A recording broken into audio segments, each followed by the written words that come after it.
শুকুর আলহামদুলিল্লাহ সময় হয়ে গেছে 2024-এর প্রথম যে ফলন গার্ডেনে তা হারভেস্ট করার। হ্যালো এভরিওয়ান, আসসালামু আলাইকুম। কেমন আছেন আপনারা সবাই? আলহামদুলিল্লাহ আমি তো অনেক ভালো আছি। আশা রাখছি আপনারা সবাই ভালো আছেন।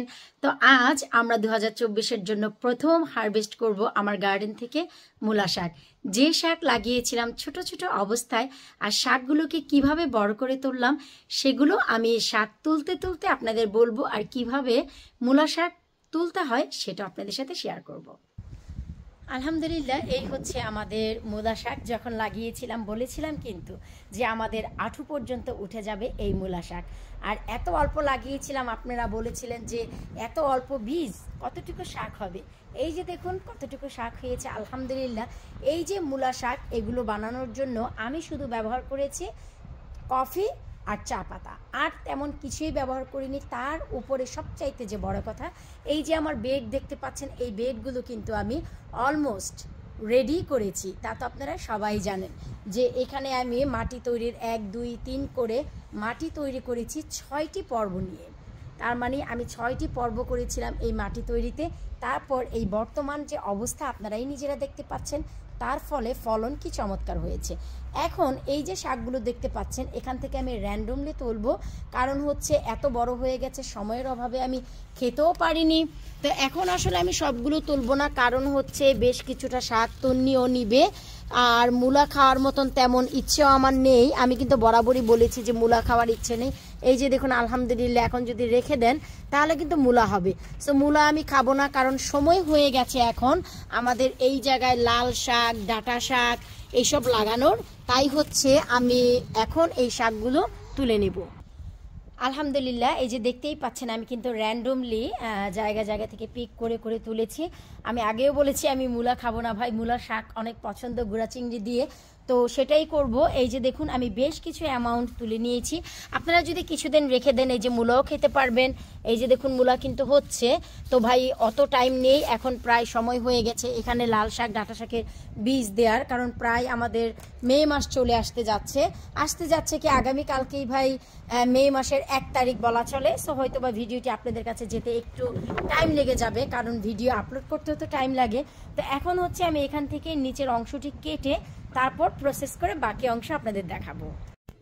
এরপর এই তো মূলা শাকগুলো সব এনে ভালো করে প্রসেস করলাম। ভাই এত তুলে ফেলেছি বুঝতেও পারিনি, ভেবেছিলাম যে এখন দুপুরে খাওয়ার জন্য কিছুটা তুলি, তো এত হয়ে গেছে যে আমার হাত ব্যথা হয়ে গেছে। বড় বড় 2টি পাত্রে আমি এই যে দেখেন মূলা শাকগুলো কেটে এখন ভালো করে স্টিম করে নিচ্ছি। এরপর এই তো সবুজ সবুজ সবগুলো মূলা শাক আমি স্টিম করে নিয়েছি। আলহামদুলিল্লাহ কালারটি দেখতেই পাচ্ছেন কত চমৎকার। আর স্টিম করার পর যে পানি বের হয়েছে এটা আমি একটি বলে তুলেছি, আর এই পানিটি ঠান্ডা হলে আমি আর আজাদ খেয়ে নিব। আর বাকি যা পানি হচ্ছে তা ওই যে নিচে পড়ছে। আমি এক্সট্রা কখনো পানি দিই না, আপনারা অনেকেই জানেন। যখন আমি পানি ব্যবহার করি সেটা হচ্ছে প্রিজার্ভ করার জন্য। তো এখন এখান থেকে বেশ কিছুটা শাক আমি এখন কুক করে নিচ্ছি। এরপর আলহামদুলিল্লাহ রসুন, পেঁয়াজ আর গুঁড়া চিংড়ির সাথে আমি বেশ কিছুটা শাক এভাবে একটু বাঘার দিয়ে নিচ্ছি, যেন গরম ভাতের সাথে খেতে পারি। আর প্রায় ঠিক এতটাই অ্যামাউন্ট আমি রেখে দিব ডিপ ফ্রিজে, যেহেতু স্টিম করা হয়েছে, অনেকগুলো কাটা হয়েছে তাই। এখন আপনারাই বলেন নিজ গার্ডেনের এই 2024-এর ফ্রেশ ফ্রেশ শাক কেমন লাগছে দেখতে।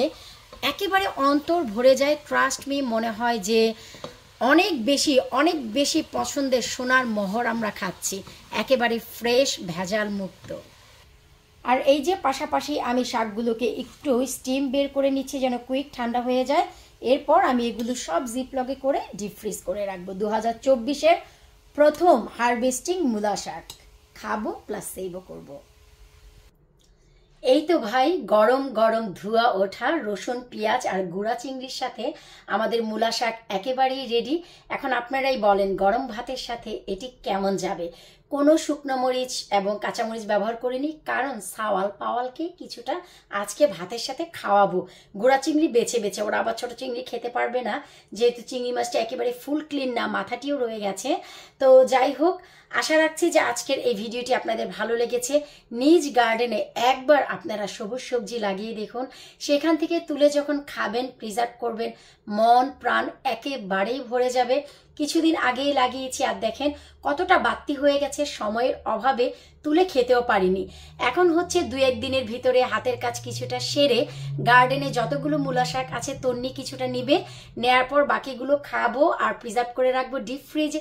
তার সাথে সাথে নিশ্চয়ই আপনাদের মনে আছে আমার ঘরের বাহিরে যেখানে একটি প্লামের গাছ আছে সেখানেও কিন্তু অনেক মূলা শাকের বীজ দিয়েছি, সেখানেও অনেক হয়েছে। সো এখন হচ্ছে সব হারভেস্টিং এর পালা, কারণ এখন লাল শাক, ডাঁটা শাক এইসব বীজ দেওয়ার সময় হয়েছে। বিদায় নিচ্ছে আজকের মতো, গরম ভাতের সাথে খেতে চলে যাচ্ছি। আল্লাহ হাফিজ।